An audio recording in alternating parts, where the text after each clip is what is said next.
everybody, welcome to Rants with Jordan. I'm Jordan. If you are new here, welcome to the channel, and if you are returning, welcome back. I look a disaster on here.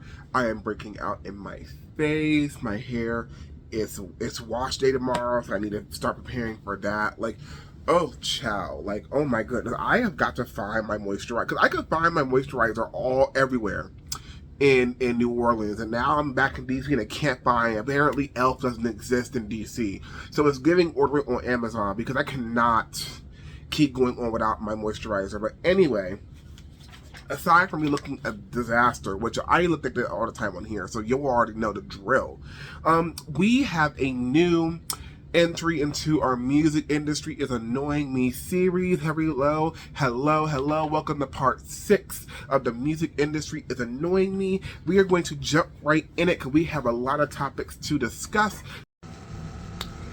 Hi guys, it's Jordan. Just like a heads up, I made this video like 2 weeks ago and I've only gotten around to editing it now, so some of the stuff in this video is going to be a bit outdated. In particular, I think I talk about Taylor Swift's Speak Now. At this point, I've listened to the album. I'm making my, I'm editing my reaction after I upload this video. But yeah, some of this stuff might be a little outdated. Okay, bye. And I don't want you all to be here for 50 minutes. So, let's get into the tea. Let's get into the drama. Anyway, Doja Cat's new single. We're starting off with Doja Cat's new single. Yep.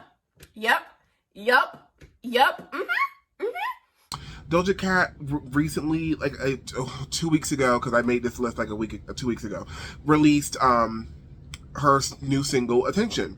Now, I'm going to be so honest. I did not think, when she released the snippet, I did not think I was going to like this song. I was like, oh, this is not going to be good. And then Doja I guess Doja heard my thoughts and she told me to shut the fuck up, because Attention came out and it's really good. I don't think it's better than what she's done on Hot Pink or Planet Her, but Attention is a pretty good song. So congratulations to Doja. I'm excited for this new era. Apparently she's really leaning more so into hip hop and focusing more on the rapping of this era. So I'm hoping that she knows what she's doing. Obviously, it's Doja Cat. Doja Cat cannot help herself but release hits. But I'm hoping that Attention is a good indicator of what we're going to be getting on this album, because I like Attention. I thought it was really cute. Next, this already passed, but Dangerously in Love by the album by Beyonce has turned 20 years old. You mesmerize us. You take us to your queendom. That is how you do it. Thank you very much, ladies and gentlemen. And I think that's just an achievement, and that's also just a testament to how long and how much Beyonce has thrived and how she is continuing to thrive in the music industry for as long as she had, because none of her peers from the 90s or 2000s is doing stuff like she is today. Beyonce is out here competing on the charts with the new girls. You don't see early 2000 and you don't see 90s artists competing on the chart with the new girls. You don't see that. This just, and also Beyonce opening up Dangerously in Love, opening with Dangerously in Love on the Renaissance World Tour. It's just this song and this album turning 20 years old. It's just such a testament to Beyonce's staying power in the industry. Anyway, next topic. Baby, the engineering team and the technical team on the Renaissance World Tour, y'all need to get y'all shit together. Oh my god. I thought this was a classy party. Oh, y'all need to get y'all shit together, because, okay, obviously when tours happen and everything, stuff goes wrong. There's a lot of moving parts to a tour. There's a lot of stuff happening. And basically when when big artists go on like these giant stadium tours, you're basically bringing a small village with you. Like, I'm almost certain for the Renaissance World Tour, I think for the European leg, Beyonce had like over 500 people employed to like make her stages and everything. So like, yeah, like it takes a lot. And so with Beyonce having this really big tour, big spectacle, big giant screen, a whole bunch of stuff is happening, stuff goes wrong. And that's normal. Stuff goes wrong on tours all the time. Like, it happens. Like, electronics are not always going to work when you want them to work. Sometimes things are going to happen. But there have been some things that have been happening on this tour, and I'm kind of just like, okay, the technical team needs to get it together. Because, first off, if I can find the video, I'm going to find it. The platform, when Pure Honey was happening on I think it was night 2, nope. I think it was night 1 of Amsterdam. Right? It might have been night 2. I think it was night 2. Night 2 of her Amsterdam show, basically I think during Pure Honey, the beginning of Pure Honey, when her dancers are all on that like fish lens and they're doing that. Her dancers come up from under the stage in a lift, but the lift wasn't working, and so Beyonce was just up there by herself. She over here like, obviously still dancing, keeping it professional because that's how you should be. And then that wasn't even the biggest thing. The biggest thing was that I think there was a change in the show at the last minute, and Beyonce wanted to perform Summer Renaissance, either just on the stage or in Club Renaissance. I think something was going on with the wiring of the horse for the Summer Renaissance, with like the part of the show where Beyonce flies over the stadium. And I don't know, like, it was a whole bunch of stuff going on. Beyonce was like trying to tell her team what to do while also performing, and her team were kind of just like sitting around on the stage not doing anything. It was a lot happening, and again mishaps and mistakes happen on tours all the time, but like when it comes to like something as dangerous as like you have Beyonce and like a 500-pound like metal disco horse on the hovering like 100 feet above like the people in the stadium, like that stuff cannot be going wrong. Like that, it can't, because if something goes wrong, that's people's lives being ended right there. And so I need the technical team to just get it together a little bit. Get it together a little bit, please. The U.S. show starts in 3 days. No, Toronto, Canada. The U.S. dates start in 3 days. So, okay. Next on our list. Still on the Renaissance World Tour. The outfits for the Renaissance World Tour. So I don't think Beyonce had a budget in mind when it came to the wardrobe for the whole tour. I don't think Beyonce had a budget for the entire tour. I don't think Beyonce had a budget for the entire tour, because all the shit that's happening with the tour, and like if you look at Renaissance World Tour, like the European dates, every night or every other night, Beyonce is coming out in a new ensemble. And it's not just people are looking at the opening outfits. It's not even just the opening outfits. Like the costumes and the wardrobe within the set list is changing consistently. I think with America has a problem by itself. We've gotten like 4 or 5 different variations of the bee costume. The Mugler, the little like leotard one, and then we have the bee one with the hat that looks like she's pollinated. And then there is the variations of the Mugler. So that's about 4 different, like, and that's just for America Has a Problem. Not to mention, Diva and Formation have gotten two or 3 different costume changes for those.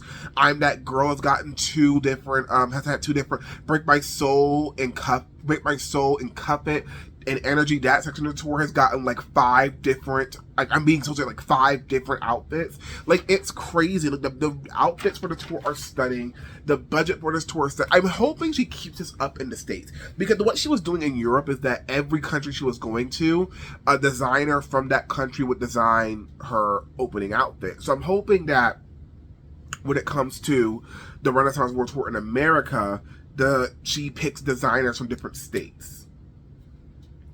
Next. Again, costumes are just sickening. Like, oh, sickening, Beyonce. Next. So, 1989 by Taylor Swift is a pop masterpiece. You guys act like you've never heard people say this before. It's just because I'm going to step. I'm actually going to say what everyone else is thinking, because it's the truth. Now, I know what you're saying. You're saying, well, duh, we all knew that, Jordan. Why are you talking about 1989 now? Didn't that album come out like 10 years ago? And to that, I'm going to say, yes, the album did come out 10 years ago. But I did not truly get into Taylor Swift or her music until Folklore. So all of her, like, obviously I knew who Taylor Swift was. I listened to a lot of her music, but I was not, like, there was, especially when I was younger, like in my early preteens, early teenager, like hood of my life, there were very few artists who I felt like it was worth it listening to their entire bodies of work. I think really it was Beyonce for the most part. Beyonce. Yeah, Beyonce. That was the only artist who I felt like was worth listening to their entire body of work. And so I missed out on a lot of music when I was in my Beyonce is all I listened to phase for like a good like 6 years of my life. And so I knew about 1989. It's Taylor Swift's biggest era, I think. I don't know, but I think Midnights might be challenging that. I don't know. But 1989 is Taylor Swift's most successful era. This is when she made the transition into fully pop music. And I just have to say, what a masterpiece of an album. Like, because in the spirit of like Taylor Swift, I was one day bored and was like, you know what? I've never listened to 1989, like the album. I've never listened to the album before. Like, I know the songs off of there. I just never listened to the album. And also when I was driving home to come back to DC from New Orleans, when I was driving home, when I was coming from one city to DC, because I split my trip up into 2 days, my playlist would have my mega playlist, but also I had it on my Spotify so that new songs will also pop in every so often. And so I'm driving, in North Carolina, getting back to DC, and all of a sudden, I Know Places by Taylor Swift comes on my playlist. And I am like, whoa, this song is so good. I don't know, something about the I, and in the way she's singing, the rhythm of the way, no, let me slow down. I'm getting excited. The rhythm that she's singing with her voice in the main melody and everything, that rhythm along with the drum pattern and everything, I don't know, something about it. It's just so good.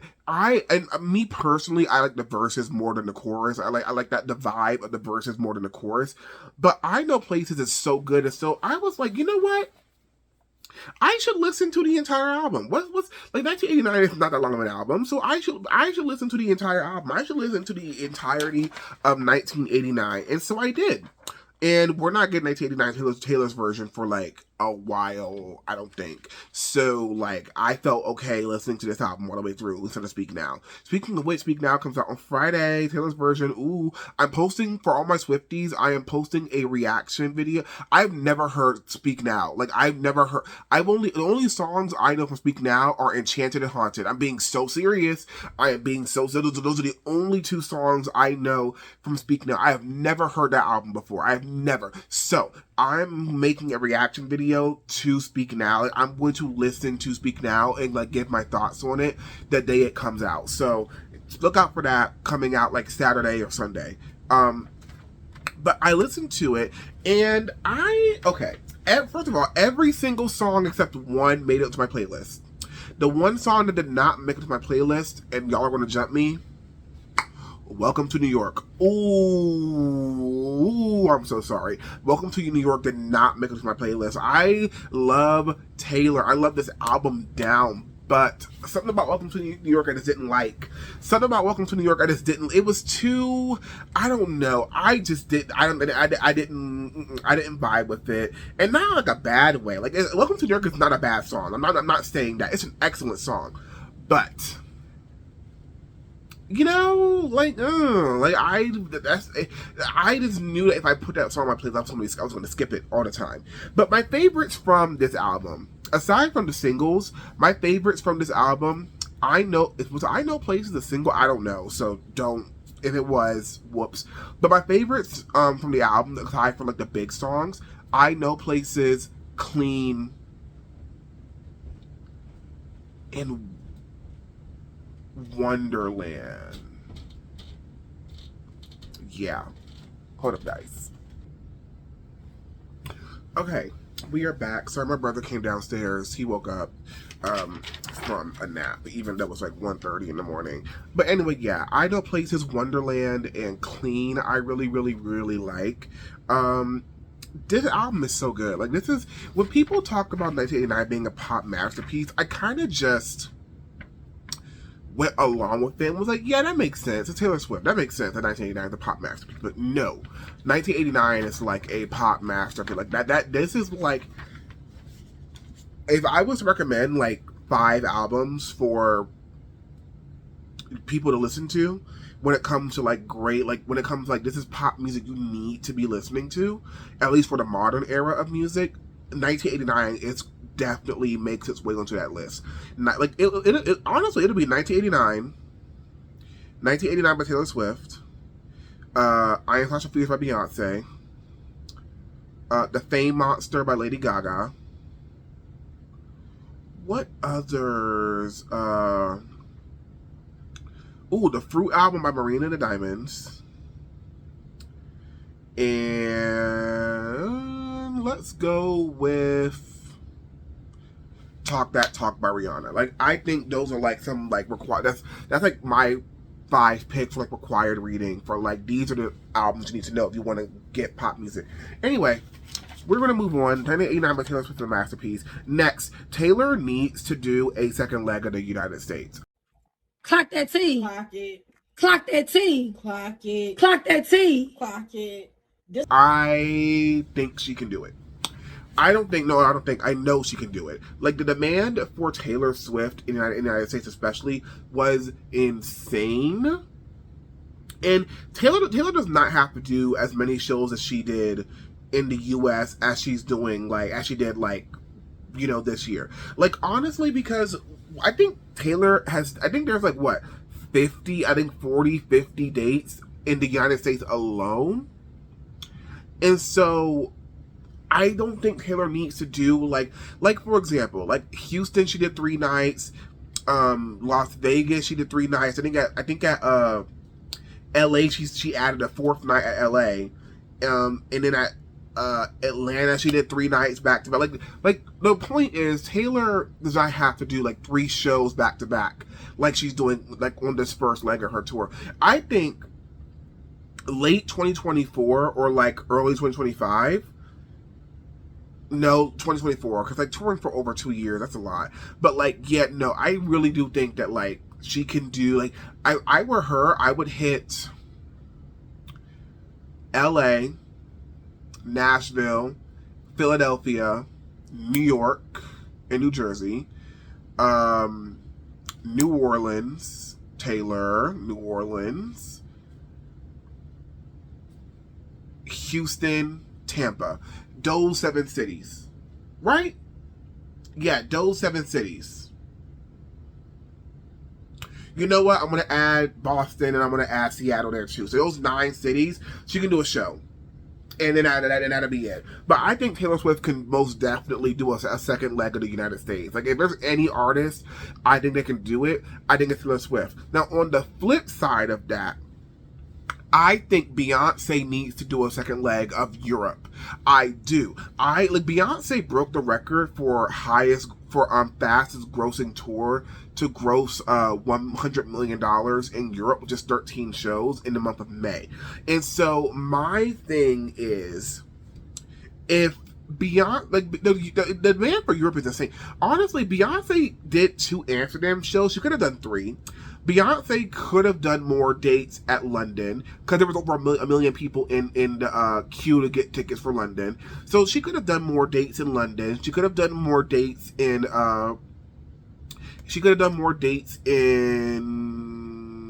Amsterdam. She could have done more dates in France. She could have done more dates in Germany. Like, this is a mother. I don't think I understand. Like, Beyonce. Also, there are so many places in Europe that Beyonce has gone to that she is not going to. Like, she totally skipped over Ireland. And she skipped over Italy. And Italy loves her. I think Beyonce could easily do 2 or 3 sold out shows in Italy alone. But also, I really hope that Beyonce announces her international dates. Am I going to go see the Renaissance World Tour in a different country? No, I cannot afford that. But I always like seeing other members of fandoms that I'm in get excited to go see, like, Beyonce and Lexi Taylor. Like, watching the international Swifties get excited to go see Taylor Swift when she announced her international dates. That was very fun. So I hope the Beehive gets to experience that. Like, they're literally changing the law in Australia to get Beyonce to come to Australia. There are like multiple stadiums. There's a whole news article and like a whole news clip about it, like on the news. I can't put it in my video because I will get copyright. So you can find it yourself. But like, there are like multiple stadiums in Australia. I think it's Sydney in particular, where they are fighting to get Beyonce to perform at their stadium. Like, it's ghetto in Australia. Those stadiums also are fighting. They are fighting in order for Beyonce to get to their stadiums. Like, they're changing the law in Australia for Beyonce to come perform there. So like, hopefully Beyonce will announce the next couple of the next leg of her tour when and hopefully Asia gets some dates. Like, Japan has been completely ignored for like 15 years. I don't think Beyonce's been to Japan since the B-Day era. So it's been like, what? That was like, what, 2007? So, yeah, no, that's 2006. Oh, that's nasty work. They haven't gotten Asia has just not gotten a Beyonce anything in almost 20 years. So yeah, Beyonce can do another leg in Europe, but I also can't wait to see what she does in other places around the world. Next, I went to go see The Little Mermaid, and Halle ate the fuck down. That's what I'm talking about. There you go.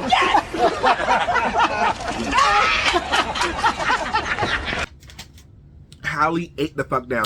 For all you bitter, ugly, white racists who were talking all that shit about Halle, how does it feel to be wrong? How does it feel to eat your words? Because Halle ate down. Like, Halle ate down. Like, the amount of acting she was able to do with just her face, because she's mute for most of the movie. Oh, and let's not even get into her singing. All I know is if we, aside from the new Black Disney princess we're about to get in like a year, if they ever need another animated Black Disney princess, or they ever need a Halle's version of Little Mermaid to appear Sophia the First, Halle better be on stage.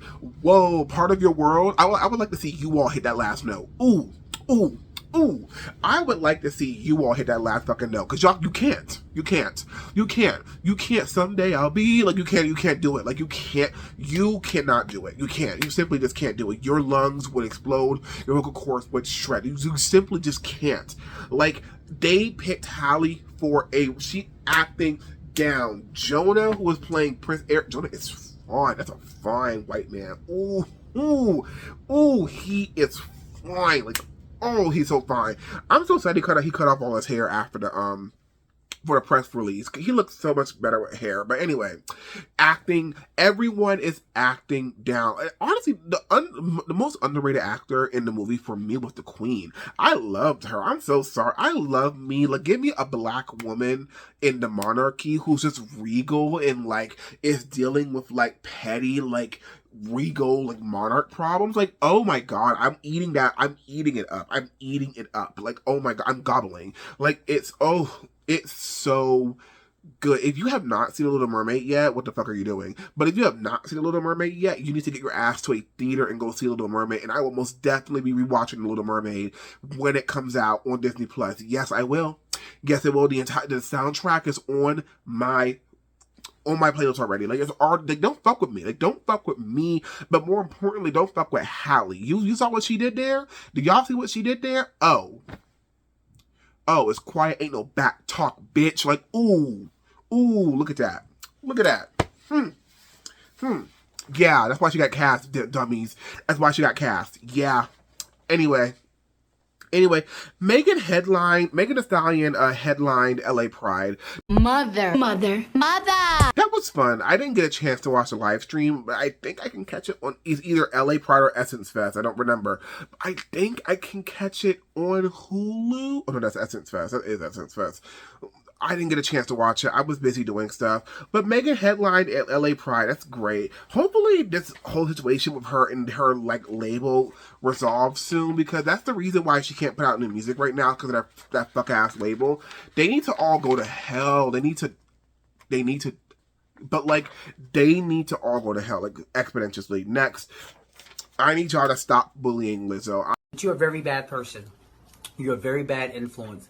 The whole world is talking about how that was evil. That's not what a sister would do to somebody like that. I need you guys to stop it. So, I need this to be over with. I'm so sorry.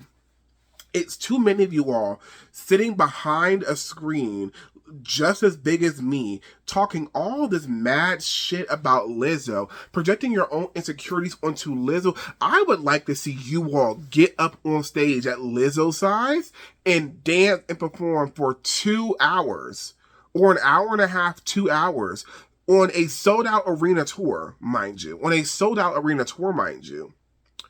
I would like to see you guys do that. I want to see you, and your vocals are still crisp and clear, and you're not out of breath, huffing and puffing on stage while you're trying to sing live. Like, ooh, y'all can't do it, can you? Y'all can't do it, can you? No. Y'all, like, Lizzo is more of an athlete than a lot of you guys are, and Lizzo is bigger than you all are, and that makes you all seethe with anger. I'm telling you all, seethe, obviously, like, seethe, because I don't give a fuck about how you feel. Seethe. But leave Lizzo alone. Like, Lizzo does not deserve, like, she really does not. All Lizzo does is spread positivity through her music and scream, like, bye bitch on Instagram. Like, that's literally all she does. That's literally all she does. So I don't understand where all this hate is coming from, but I need you all to stop it. Y'all are lucky I didn't get a chance to go see Lizzo live, because if I seen her live and had I had that experience, I would have been even more nasty on here. I would have been even more nasty. Lizzo is one of Lizzo's one of the new girls. Like, Lizzo, Megan Thee Stallion, Zara Larson, and who else? Olivia Rodrigo, Flo Milli, Baby Tate. But the point is Lizzo is one of the new girls in the industry who do not fuck with her. Like, do not fuck with her, because they're going to have to go through me, and I'm going to say something really mean. I'm going to say something very, very mean, and I don't want to get banned off of YouTube. I don't want to get banned off of TikTok. Follow me on TikTok. I don't want to get banned off of those platforms, so I need you all to get serious. I need you all to get help, because projecting your own insecurities onto Lizzo is not, like, it's not helping you, and it's definitely not helping her. Y'all are going to be so confused when one day Lizzo snaps and curses you all out on social media. And I will be laughing, because y'all deserve it. Anyway, leave Lizzo alone. Leave her alone. Apparently, allegedly, this is all alleged. The next segment is all alleged. Apparently, the community that Nicki Minaj and her husband just moved in are already trying to get them out of that neighborhood. Ooh. Ah! They are already allegedly trying to get her and her husband up out of that neighborhood. And I'm here to tell everyone who the hell is surprised. Who the fuck is surprised? You're moving into these rich, like rich, like $300 million net worth rich neighborhoods with them rich white people, and you think they're going, oh, and your husband is a rapist, allegedly, and your husband is a rapist, allegedly. Like, ooh, your husband is a sex offender? Oh, that's not alleged. That's not alleged. It's your address is on the sex offenders registry. Who's surprised? Who is surprised no one wants them to live there? Like, who is surprised? Like, oh, ooh, you reap what you sow. Reap what you sow. Ooh, too bad. Too bad, so sad. Like, I don't feel bad at all. I don't feel bad at all. I don't feel bad at all. Next. Last topic of the video.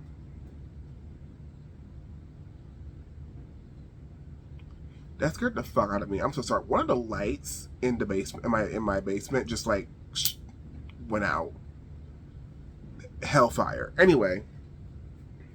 Next. The last topic of the video, Tory Lanez. Tory Lanez has been convicted of shooting Megan Thee Stallion. That's fucking right.